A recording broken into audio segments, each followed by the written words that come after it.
Taste the Daily.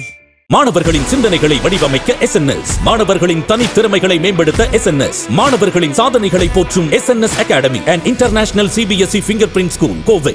எல்லா ஆக்டர்ஸும் தான் சினிமாவில் உள்ள அத்தனை ஆக்டர்ஸ்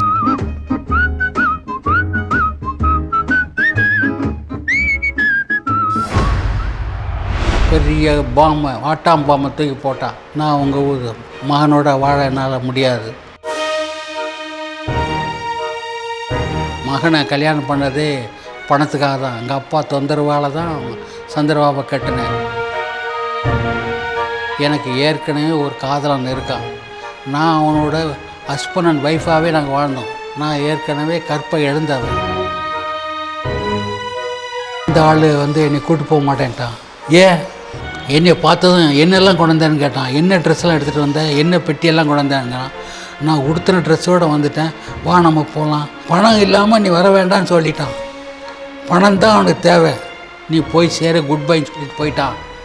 என்னை மன்னிச்சுக்கிறேங்க, எனக்கு வாழ்வு கொடுங்கன்றா. அண்ணன் அப்படியே சாஞ்சிட்டார்.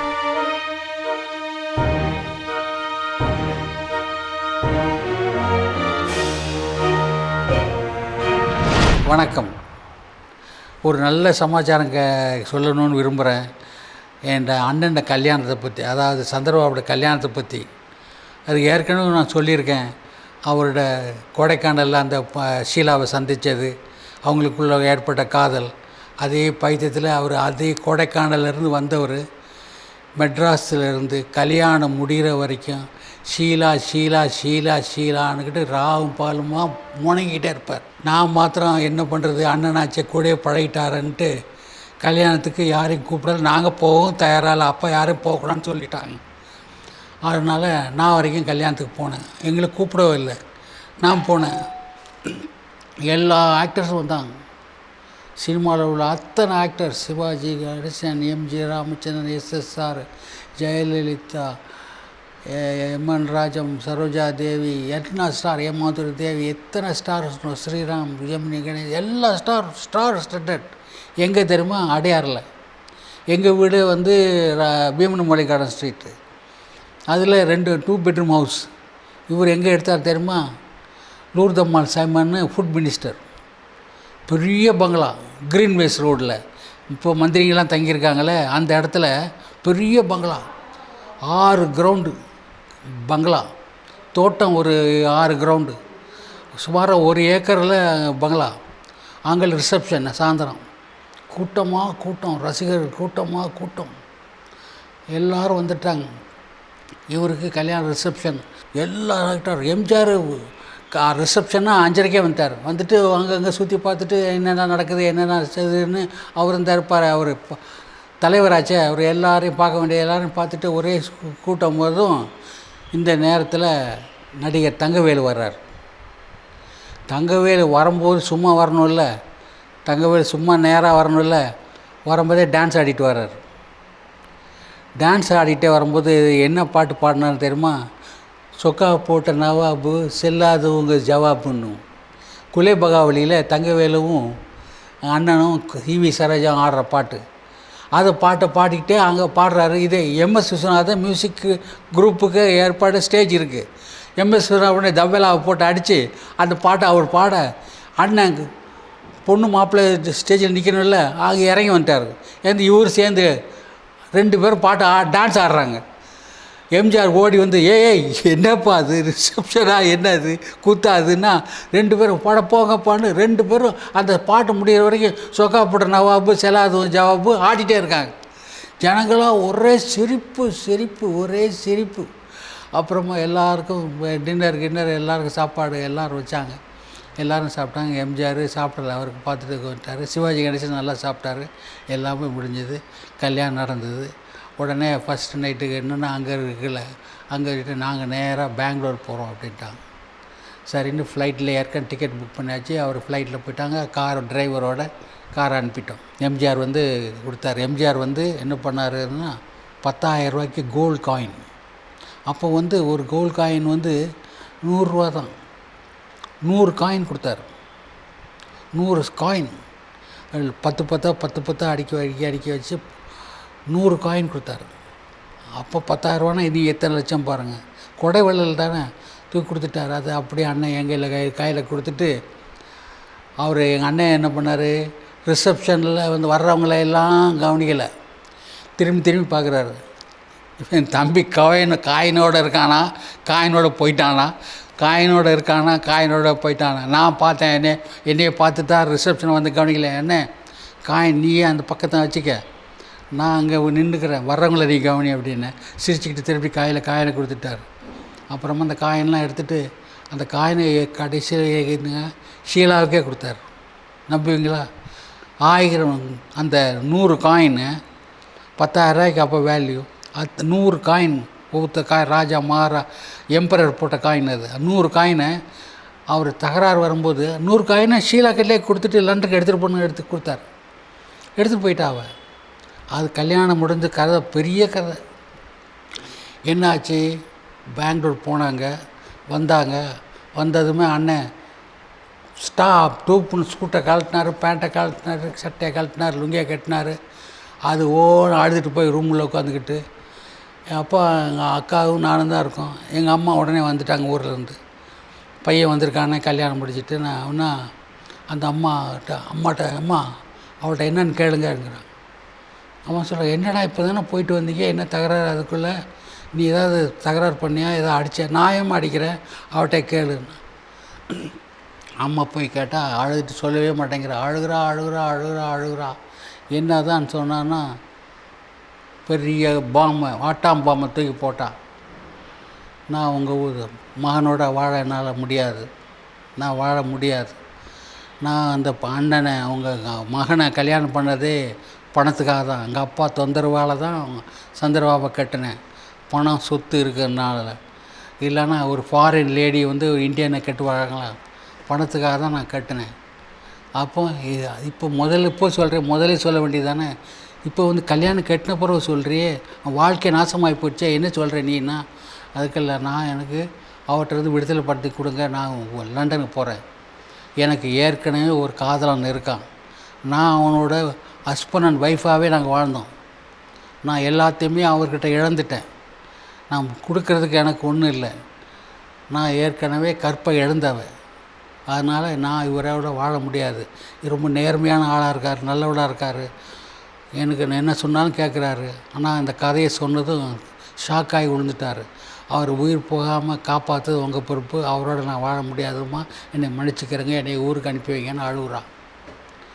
என்னடா இது இப்படி இருக்கான்னுட்டு பாப்புன்னு சொன்னால், அம்மா என்கிட்ட இந்த கதையெல்லாம் சொல்லிட்டா, அவளுக்கு செட்டில் பண்ணி பேக் பண்ணுறதுக்கு வழியை பாருங்கள், எனக்கு ஒன்றும் இல்லைம்மா அப்படின்னா. அவள் உட்காந்து அழுதுட்டு இருக்கும்போது உடனே ஒரு ஃபோன் பண்ணுறாரு. நான் சொன்னேன், அதுக்குள்ளே வீட்டில் நான் மெசேஜ் இருந்து நான் ஓடி வந்துட்டேன். என்ன ஏதுன்னு கேட்டாக்கா, அண்ணன் சொல்கிறாரு, இது போல் கதையை சொல்லிட்டார். ஏற்கனவே ஒருத்தர் இருக்கானா, அவனை தான் வாழ்க்கையில் வாழ போகிறாங்களாம், என்னோட வாழ மாட்டேங்கிறானா, பணத்துக்காக தான் கட்டினேங்கிறா, அப்பா ஃபோர்ஸ் பண்ணதுனால தான் என்னை கட்டினேங்கிறா.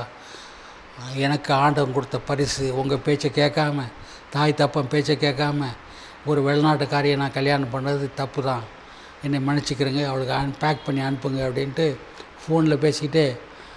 யார்கிட்ட பேசுகிறாருன்னா, MGR, Sivaji Ganesan, AL Srinivasan, BR Panthulu, K Subramaniam, Gemini Ganesan, எல்லோரும் ஃபோன் பண்ணிட்டாங்க. எல்லோரும் வந்துட்டாங்க.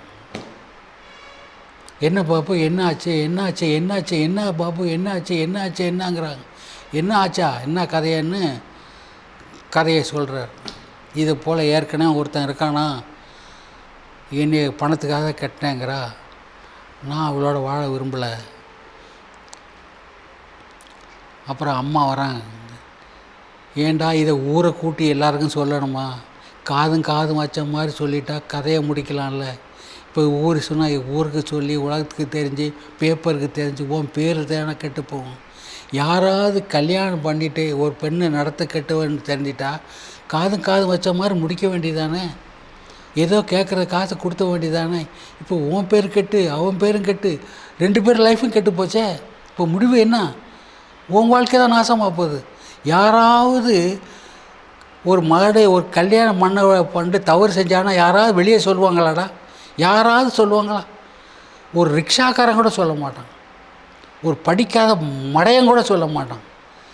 இன்றைக்கி இப்படி சொல்லி உன் தலையிலே உன் மண்ணை அள்ளி போட்டுக்கிட்டேடா அப்படின்னு அம்மா அழுகுறாங்க. எல்லா ஆக்டர்ஸ் எல்லாம் ஐயோ தலையெழுத்தா இவன் இப்படி கேவலப்படுத்துகிறானே, இவன் லூஸுனாலும் லூஸாக இருக்கானே, கெட்டின பொண்டாட்டி இப்படி பாயமாக இப்படி அநியாயமாக கதையை சொல்கிறானே, இதுக்கு முடிவு தான் என்னன்னு எல்லோரும் உட்காந்து பேசிட்டா எந்த முடிவுக்கும் அண்ணன் தயாராக இல்லை. அவள் போகிறேன்னு சொல்லிட்டா அனுப்பி வைங்க, இல்லைன்னா நான் செத்து போயிடுவேன். இல்லை எதுக்கு எடுத்தாலும் நீ தற்கொலை பண்ணுவிய, எதுக்கு எடுத்தாலும் தற்கொலை பண்ணிக்குவியா, நீ எதுக்கு எடுத்து மனுஷனுக்கு வாழ்க்கை ஒரு தடவை தான். சிவாஜி கணேசன் சொல்கிறார், நீ எதுக்கு எடுத்தாலும் பயங்காட்ட தற்கொலை பண்ணுடா, இந்த மாதிரி வாழ்க்கை வாழ்கிறதோட நீ செத்துப்போ. ஒரு முடிவு சொல்லாமல் இருக்கேன்னா எவ்வளோ வாழ முடியாது. கேட்குறத கொடுத்து அனுப்புங்க. அப்புறம் எல்லாம் பேசி வீசி என்னதான் அவளை கூப்பிட்டு கேட்குறாங்க. கேப்டன் அவங்க அப்பா அம்மாலாம் வரலை. அவள் சொல்கிறான், நான் எனக்கு ரெடியாக இருக்கேன், நான் அங்கே ஃபோன் பண்ணாக்க அவனோட ஏஜெண்ட் வருவான், என்னை ஃப்ளைட் டிக்கெட் போட்டு என்னை அனுப்பி வச்சுருங்க. இங்கேருந்து மெட்ராஸில் இல்லைன்னா ட்ரிவாண்ட்ரத்துக்கு டைரக்ட் ஃப்ளைட் இருக்குது, ட்ரிவாண்ட்ரம் டு நேராக துபாய் டு லண்டன். எனக்கு விசா இருக்குது, அதனால் கவலை இல்லை. அவருக்கு அந்த விசா இருக்குது, அவர் ஏஜெண்ட்டுக்கு விசா இருக்குது, நான் போகிறேன். சரி, உனக்கு எவ்வளோ பணங்கிற, எனக்கு ஒரு காசு வேண்டாம், செல்லா காசு எனக்கு வேண்டாம், நான் போகிறேன். உன்னை உடுத்தின ட்ரெஸ்ஸோடு போகிறேன், நான் எனக்கு ஒன்றுமே தேவையில்லை, எனக்கு பணம் தானே வேறுனா, எங்கள் அப்பன் தானே பணம் கேட்டான், அந்த அப்பனுக்கு வேணால் கொடுங்க, என் வாழ்க்கையை எங்கள் அப்பன் கெடுத்தான், எங்கள் அப்பனுக்கே கொடுத்துருங்க. அது என்ற அப்பன் இல்லை, அது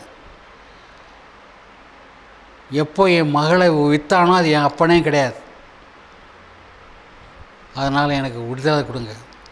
சரி, இதெல்லாம் எடுத்துகிட்டு போக உனக்கு பணம். அண்ணன் என்ன பண்ணார், எம்ஜிஆர் கொடுத்த இந்த 100 பவுன், மற்ற வந்த வெள்ளி விளக்கு, குத்து விளக்கு, எல்லா சாமானும் அட்லீஸ்ட் 1 லட்ச ரூபா இருக்கும் அந்த காலத்துலேயே.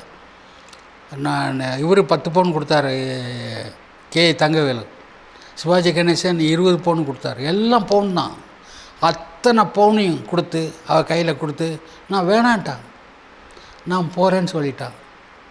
சரி, எப்போ போகிறேன்னா, நான் 2-3 நாளில் நான் போயிடுறேன், அதுக்குள்ளே நான் வருவான், வந்துட்டால் நான் போயிடுறேன், நான் அது வரைக்கும் இங்கேயே நான் இருக்கேன், எங்கள் அப்பாக்கிட்ட நான் அப்பா முகத்தில் நான் முழிக்க தேவையில்லை, அவர் பணம் கேட்டாருன்னா அவர் கேட்ட பணத்தை அவர்கிட்ட கொடுத்துருங்க. அப்போது எல்லோரும் பேசிக்கிறாங்க, இவர் ட்ராமா ஆடுறா, பணத்துக்காக வர்ற மாதிரி சொல்லிவிட்டு பணத்தை வேண்டான்னு சொல்லி, ஆனால் அப்பன் கையில் கொடுங்குறா, பணமே மொத்தமாக வேணான்னு சொல்லலாம்ல, பணத்தை அப்பன் கையில் நீ வாங்கிக்கோ. சரிடா, முடிஞ்சு போன கதை, நீ பணத்தை கொடுத்து ஒழிச்சு விட்ரு அப்படின்றதும், எல்லா பணத்தெல்லாம் ரொக்கமெல்லாம் நகையெல்லாம் எடுத்து வச்சு, ரொக்கம் 1 லட்ச ரூபா, 10,000 ரூபா கம்மி, 90,000 கேஷை கையில் எடுத்து எல்லாத்தையும் பாட்டி சூட்கேஸ் வச்சுட்டா, எனக்கு வேண்டான்ட்டா, நான் 2 நாளில் போயிடுறேன்னா. எல்லோரும் போயிட்டாங்க. போயாச்சு. வீட்டில் ஒரே மயான அமைதி, யாரும் சாப்பிடல, வீட்டில் பொங்கலை. இவர் ஷூட்டிங் போல் ரூமில் உட்காந்து தண்ணி அடிச்சுட்டு கிடக்குறாரு. இந்த அம்மா ரூமில் படுத்துட்டு அழுதுட்டு கிடக்குது, ஃபோன் பண்ணிகிட்டே கிடக்குது. அப்போல்லாம் செல்ஃபோன் கிடையாது, லேண்ட்லைனில் பேசிட்டு கிடக்குற, யார்கிட்ட பேசுகிறா. பேசிட்டதும் ஒரு நாள் ராத்திரி அண்ணன் வெளியே இவங்க போயிட்டாங்க. போயிட்டு அம்மா நான் போயிட்டு வரேன்னு சொல்லிட்டு போயிட்டு ஒரு 10 மணிக்கிட்ட வராரு. வந்தால் உட்காந்துட்டு என்னன்னா, டேய் அவள் போயிட்டாடா அப்படின்னா. போயிட்டானா என்னம்மா, என்னன்னு தெரியல, ஏதோ ஃபோன் பேசினதும் என்னெல்லாம் ஒன்றுமே எடுத்துகிட்டு போகல, கையில் ஹேண்ட்பேக்கு உடுத்தின ட்ரெஸ்ஸோடு போயிட்டான். நகை பணங்கணும் எல்லாம் இங்கே இருக்கேனா, எதுவுமே எடுக்கலை. அண்ணன் போய் பார்த்தாரு, எல்லாம் அப்படியே இருக்குது, எதுவுமே எடுக்கலை. என்னடா அது இப்படி இருக்க, எல்லாத்தையும் எடுத்துகிட்டு போகாமல் இருக்காள், ஒரு வேளை வருவா, காரில் வந்து எல்லாத்தையும் எடுத்துகிட்டு போவா அப்படின்னு 10, 11, 1, 10, 2 மணி ஆயிடுச்சு. எல்லாம் தூங்காமல் உட்காந்துட்ருக்கோம். ஏன்னா வருவான்னு. அங்கே அம்மா தூக்கிட்டாங்க, அக்கா தூக்கிட்டாங்க, அவர் தூங்கலை, உட்காந்துட்ருக்காரு. நான் இப்போ சோஃபாவில் சாஞ்சிட்ருக்கேன்.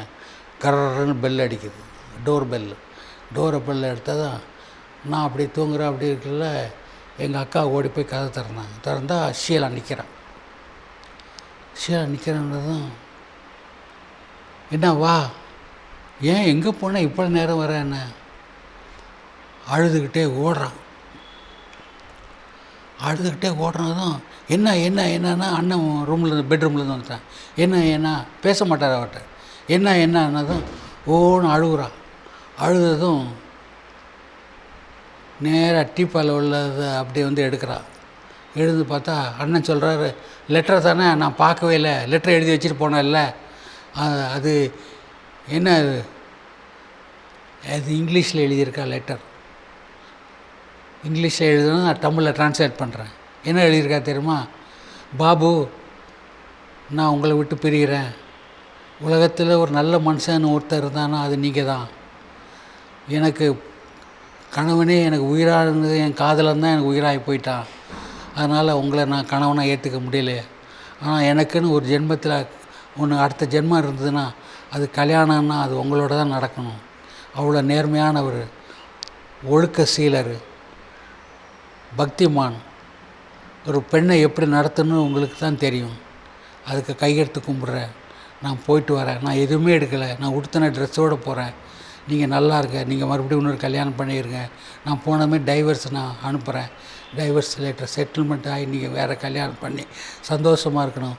கல்யாணத்துக்கு நான் வருவேன், வாழ்த்துக்கள் அப்படின்னு சொல்லி லெட்டர் எழுதியிருக்கான். அண்ணனுக்கு தெரியும் அவன் லெட்டரை எழுதி தான் போயிருக்கான். பார்க்கவே இல்லைம்மா லெட்டரை கசக்கிட்டு அழுகுறா. சரி என்ன வந்து எல்லாம் எடுத்துகிட்டு போதும். இல்லை, வந்த ஆள் வந்து என்னை கூப்பிட்டு போக மாட்டேன்ட்டான். ஏன்? என்னை பார்த்ததும் என்னெல்லாம் கொண்டு வந்தேன்னு கேட்டான். என்ன ட்ரெஸ்ஸெல்லாம் எடுத்துகிட்டு வந்தேன், என்ன பெட்டியெல்லாம் கொண்டு வந்தேங்கிறான். நான் உடுத்தின ட்ரெஸ்ஸோடு வந்துட்டேன். வா நம்ம போகலாம், இந்த பாஸ்போர்ட் இருக்குது, விசா இருக்குது, நம்ம நேராக டிக்கெட் எடுத்துகிட்டு போகலாம். பணம் என்ன பணம்? பணம் ஒன்று கொண்டு வர சொல்லி கொண்டு வந்தியா? கல்யாணத்தில் உள்ள பணம்லாம் என்ன ஆச்சு? நீ ஃபோனில் சொன்னியே இவ்வளோ லட்சம் ரூபா பணம் கேஷ் இருக்குது, இத்தனை 1000 பவுன் நகை இருக்குது, எல்லாம் சேர்த்து பார்த்தாக்கா 10 லட்ச ரூபா கிட்ட தேரும் போல் இருக்க. அது வந்தால் தானே டிக்கெட்டு எடுத்துகிட்டு நம்ம லண்டன் போக முடியும். ஓன் காதலன்னு அவன் சொல்லியிருக்கான். இவ்வளோ பணத்தை எடுத்துக்கிட்டு பத்திரமா அவளோட வந்து சேருன்ட்ருக்கான். இப்போ நான் அவன்கிட்ட ஃபோன் பண்ணி கேட்டான், அவன் எப்படி சேர்ப்பா அவனே? பணம் இல்லாமல் நீ வர வேண்டான்னு சொல்லிட்டான். பணம் தான் அவனுக்கு தேவை. ஐயோ, நான் நற்கதி ஆகிட்டேன். நான் தான் என் காதலை நம்பி தானே நான் வந்தேன். இப்போ என்னையே நடுத்தரில் நிற்க வைக்கிறேன்னா எனக்கு தெரியாது. நான் ஃபோன் பண்ணி கேட்குறேன்னுட்டு எங்கேயோ போனான், எங்கேயோ பேச ஓவர்சீஸ் கால் போட்டான், திருப்பி வந்தான். பணம் இல்லாமல் உன் காதலன்னு உன்னை சேர்க்க மாட்டேன்ட்டான். நீ போயிrbடி உங்கள் சந்திரபாபுட்டே நீ போய் வாழணுமா? அவன் தயாராகலாம் அவனை எடுக்க. நீ போய் சேர குட் பைன்னு சொல்லிட்டு போயிட்டான். என்னை மன்னிச்சுக்கிறங்க, எனக்கு வாழ்வு கொடுங்கன்றா. அண்ணன் அப்படியே சாஞ்சிட்டார். வாழ்வாது இதாவது எனக்கு தயாராக இல்லை. ஒன்ஸ் புரோக்கன் முடிவு தான். உன் காதலன் தான் உனக்கு தெய்வம்னு நீ சொன்ன. எனக்கு மனசில் இன்னும் இருக்கு ஞாபகமா. உன்னை நம்பி வீடு உன் பேரில் எழுதினேன். அந்த 1 ஏக்கர் கிரீன்வேஸ் ரோட் பங்களா உன் பேரில் எழுதினேன். புதுசாக பிளைமவுத் கார் வாங்கின உன் பேரில் எழுதினேன். ஷீலான்னு என் உயிரையே நான் விட்டேன். என் உயிர் இருக்கிற வரைக்கும் ஒன்று நினப்பு இருக்கும். நான் வேறு கல்யாணம் கட்டவே மாட்டேன். உயிர் சாகிற வரைக்கும் நீ தான் என் மனைவி. ஆனால் இப்போது நீ என்கிட்டேருந்து விலகிப்போ, நான் உன்னோட ஏற்க தயாராக இல்லை அப்படின்னு சொல்லிவிட்டு எல்லா பணத்தையும் ரெடி பண்ணி அப்பங்காரரை வரவழைச்சி அந்த அப்பங்காரங்கிட்ட பணத்தை கையில் கொடுத்து இவளுக்கு டிக்கெட் எடுத்து கொடுத்து லண்டனுக்கு எடுத்து அனுப்பினான். அவள் லண்டனுக்கு போயிட்டு அவனுக்கு எப்படி துரோகம் பண்ணானோன்னு அவளுக்கு சேர்க்கவே இல்லை. ஒரு டாக்டரை அவர் 2-3 வருஷம் கழித்து ஒரு டாக்டரை அவங்க அப்பா ஏற்பாடு பண்ணார். அந்த டாக்டரை கல்யாணம் பண்ணி இப்போது பேரன் பேத்திகளோட குடும்பத்தோடு இருக்கா. இதுதான் ஆஃப்டர் லைஃப். இதுக்கப்புறம் நடந்த வாழ்க்கை பிரச்சனை பெருசு.